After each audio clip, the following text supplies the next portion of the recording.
Hidup ini tentang aku. Makanya semua diciptakan untukku. Nanti kalau ia mengalami masalah, dia sih yang salah gitu. Akunya lebih besar. Aku mau kerja keras, mau bisnis, curang gak apa-apa. Asal kaya, itu aku. It's about me. Salah dia. Hidup ini bukan tentang aku. Apalagi di gereja. Pelayanan itu bukan tentang aku. Bayangin kalau tentang aku gitu. Misalnya Reza, pokoknya aku yang paling kenceng, kenceng-kencengin. Waduh, rusak ini musiknya. Ya, bukan tentang aku. Yang kedua, it's about him. Tentang Tuhan. Hidup ini tentang Tuhan. Banyak orang tidak mengerti loh. Orang berpikir gini, ya kamu kan pendeta ngomongnya Tuhan terus. Oh iya, kau ngomong tentang apa? Tentang aku kan? Akumu itu yang kau gede-gedein. Makanya ada istilah me time. Me time gak salah, cuma sebentar kan. Tapi kalau me time seumur hidup, waduh itu gawat tuh. Orang yang seperti itu. Ya. Kalau filosofinya it's about me, egonya itu luar biasa. Pokoknya aku, dia salah. Dia sengsara, salahnya sendiri. Gitu. Yang penting aku menang. Menang sendiri. Mau menikmati diri sendiri. Tidak peduli dengan sesamanya. Tidak peduli dengan Tuhan juga. Bahkan orang seperti itu datang kepada Tuhan untuk dirinya sendiri. Aku datang kepada Tuhan. Aku kasih persembahan, balikin Tuhan 100 kali lipat. Itu untuk dirinya itu. Coba bayangkan perasaan Tuhan bagaimana ngadepin manusia seperti itu. Kasih persembahan diminta 100 kali lipat. Banyak orang gak memperhatikan perasaan Tuhan selama ini. Coba kalau kau anggap Tuhan itu begini, yang tidak sesuai. Perasaan Tuhan bagaimana? Coba kalau kita datang kepada Tuhan dengan roh yang compang-camping, masih buat dosa, malu-maluin. Bagaimana perasaannya Tuhan? Kita gak pernah berpikir dari sisi Tuhan. Perasaannya Tuhan bagaimana? Banyak orang cuma beragama, rajin sembahyang, rajin donasi. Dia pikir itu udah tenang gitu jiwanya. Gak memikirkan perasaan Tuhan.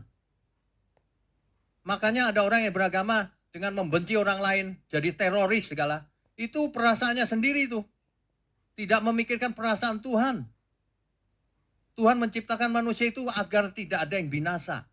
Lah kau berani membunuh orang. Kok berani kau membenci sesamamu? Gak usah sesama deh. Kamu kok berani bentak-bentak istrimu sendiri? Berani menipu saudara sendiri? Yang lebih parah lagi, kok berani ya menipu gembalamu sendiri? Pengalaman pribadi. Saya kadang-kadang gemes juga loh. Aduh, kalau orang gak kenal saya ini pendeta marah-marah terus nih. Padahal bukan. Saya lagi menekankan hidup ini cuma satu kali. Jangan begitu, nanti kau rugi. Kita gak rugi ditipu. Rugi sebentar. Tapi rugi kekalnya di kau. Iya kan? Waduh. Ya. Orang yang egonya tinggi itu ya. Mau menang sendiri. Filosofi dunia itu luar biasa. Memompa supaya orang pusatnya diri sendiri. Perhatikan apa yang diajarkan para motivator untuk diri sendiri semua. Kadang-kadang ngomong ya nanti charity ya itu cuma sampingan benerannya untuk diri sendiri. Ya. Apalagi kalau ada orang yang bilang time is money. Waduh. Time is money.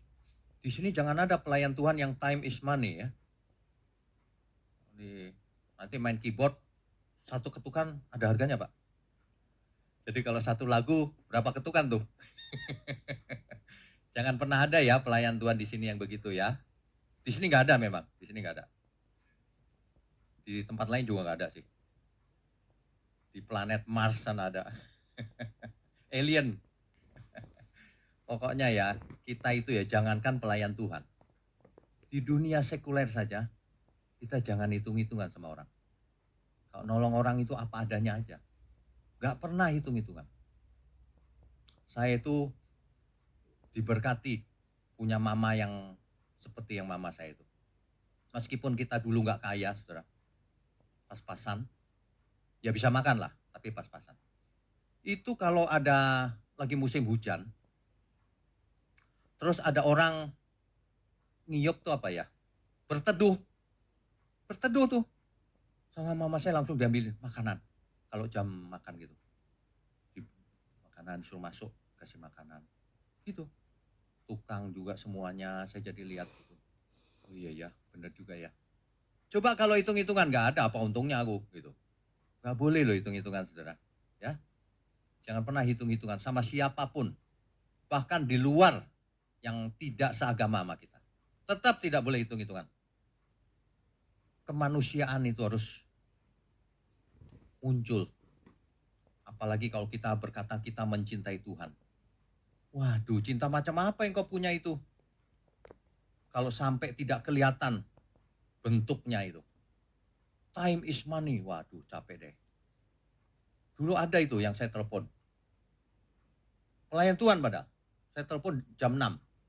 Dia ngomongnya gini, sorry ya Pak, udah di atas jam kerja. Waduh, itu saya telepon terakhir kali. Gak bakalan saya telepon lagi orang kayak gitu. Di atas jam kerja katanya. Nanti kalau saya laporin Tuhan itu di atas jam kerja juga tuh. Jantungnya. Oh iya, matiin. Gimana? Jangan hitung-hitungan. Saya itu kadang-kadang geli lihat orang kok berani ya sama Tuhan, kurang ajar begitu ya. Aduh. Yang sebagian sudah benar sih, it's about him. Ini tentang Tuhan Pak. Oh ya benar. Ya, tapi dia pikir kalau kita mengasihi Tuhan itu cuma satu, agamawi. Dua, rajin ibadah di gereja, dia pikir itu cukup. Ya, doa puasa rajin, sehari 7 kali doanya. Dia pikir itu cukup buat Tuhan. Melayani di gereja, persembahan persepuluhan, dia pikir itu cukup buat Tuhan. Ya, kalau pendeta lain lagi, bikin KKR, bikin mujizat, aku mendengar suara Tuhan, dia pikir cukup dengan melakukan itu. Orang pikir itu rohani semuanya. Matius 7 ayat 21 sampai 23. Matius pasal 7 ayat 21 sampai 23. Dengarkan semua hamba Tuhan di luar sana. Bukan setiap orang yang berseru kepadaku Tuhan, Tuhan akan masuk ke dalam kerajaan surga. Melainkan dia yang melakukan kehendak Bapakku yang di surga. Bukan orang yang teriak Tuhan, bukan. Mulutmu itu teriak-teriak Tuhan. Kau gak masuk surga jika tidak melakukan kehendak Bapakku yang di surga. Lu kok bisa gitu Pak? Teriak Tuhan memang tidak melakukan. Tidak. Apa itu melakukan kehendak Bapa yang di surga? Cari apa itu. Ya. Jangan mabok dengan agama. Orang mabok dengan agamanya sendiri, tidak peduli Tuhan. Ayat 22. Pada hari terakhir banyak orang akan berseru kepadaku, Tuhan, Tuhan, bukankah kami bernubuat demi namamu dan mengusir setan demi namamu dan mengadakan banyak mujizat demi namamu juga? Pasti pendeta ini. Atau minimal penginjil. Pada waktu itulah aku akan berterus terang kepada mereka dan berkata, aku tidak pernah mengenal kamu. Nyahlah daripadaku, kamu sekalian pembuat kejahatan. Bayangin itu dianggap kejahatan loh. Kenapa? Dijelaskan di ayat 21-nya, karena kamu tidak melakukan kehendak Bapakku yang di surga. Kamu lakukan semua itu cuma ritual agama. Itu ada maunya. Makanya kita takut salah. Jangan sampai kita melakukan kegiatan agama begini, tapi ditolak Tuhan. Ternyata karena ambisi pribadi. Supaya aku ngetop, supaya orang-orang tunduk, supaya apa lagi ya? Supaya viral di YouTube. Oh, nggak masuk surga orang kayak gitu. Karena tidak melakukan kehendak Bapakku yang di surga, kata Tuhan Yesus. Apa itu melakukan kehendak Bapakku? Yang sesuai keinginan Bapak. Apakah KKR salah? Enggak. Tapi lakukan untuk Tuhan. Bukan dilakukan untuk diri sendiri. Kan banyak yang melakukan untuk diri sendiri. Ujungnya duit. Kolektor. Kumpulin. Itu normal kolektor. Tapi kalau semua yang nempel di badanmu, kasih. Kan gitu kan gayanya. Saya udah bosen lihat itu. Itu jam lepas, semua lepas, sepatu. Lah bayangin kalau semua dilepas terus pulang semua pakai celana pendek doang. Gitu. Ini gimana sih ya? Persembahan yang semua itu bukan itu. Itu kok ngerampok namanya. Ngakalin orang. Mulai sekarang perhatikan baik-baik apa yang dikehendaki oleh Bapa di surga. Kalau orang mau ngasih gak usah sekarang. Dari rumah transfer juga bisa. Gak usah akal-akalan begitu. Ya. Ini saya itu berharap gini loh ya. Kalau orang mendengar khotbah saya itu jangan tersinggung ya. Jangan salah mengerti. Itu juga berlaku untuk saya sendiri. Saya lagi marah-marahin. Kan saya dengar juga. Saya dimarahin juga oleh saya sendiri. Gitu. Kan saya pendeta juga soalnya. Oh, namanya otokritik. Jadi jangan baperan ya. Kalau kau baperan gak bisa jadi murid Tuhan Yesus. Dikit-dikit tersinggung, dikit-dikit tersinggung. Kalau kebenaran disampaikan, amin. Itu apapun itu. Ya. Ternyata segala kegiatan yang nampak rohani itu bisa ditolak Tuhan. Karena itu hanya kegiatan agamawi. Tuhan tahu persis isi hati kita. Tuhan tahu persis motivasi apa yang ada di dalam diri kita. Sehingga kita melakukan hal itu. Tuhan tahu persis. Ya. Makanya kalau kegiatan yang nampak rohani itu ditolak Tuhan, kenapa?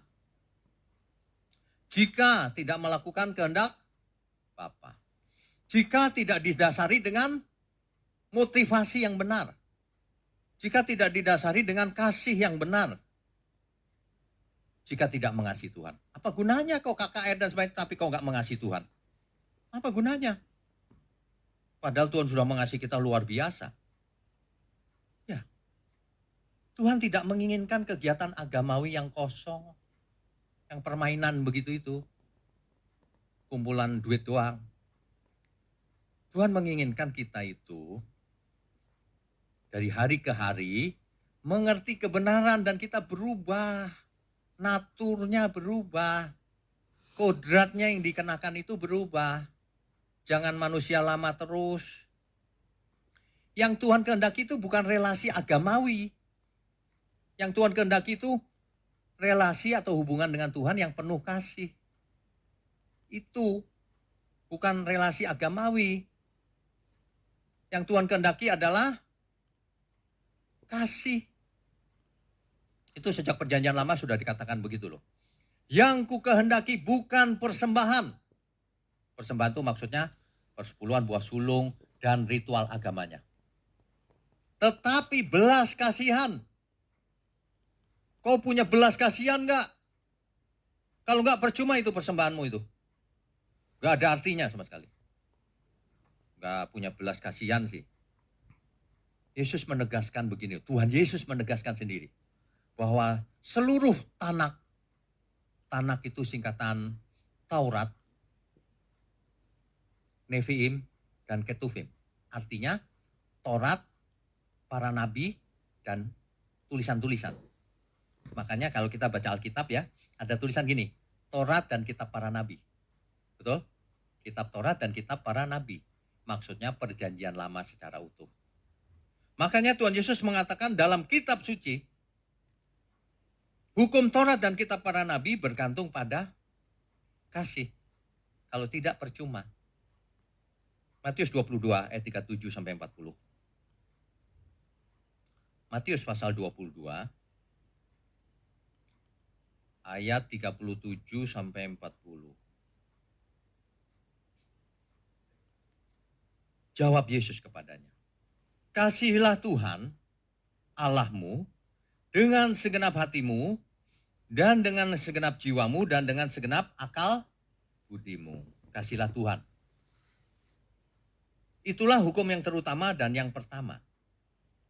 Dan hukum yang kedua yang sama dengan itu ialah kasihilah sesamamu manusia seperti dirimu sendiri. Sebenarnya dengan dua hukum ini banyak orang itu sudah gagal memenuhi hukum. Kau mengasihi Tuhan gak sih?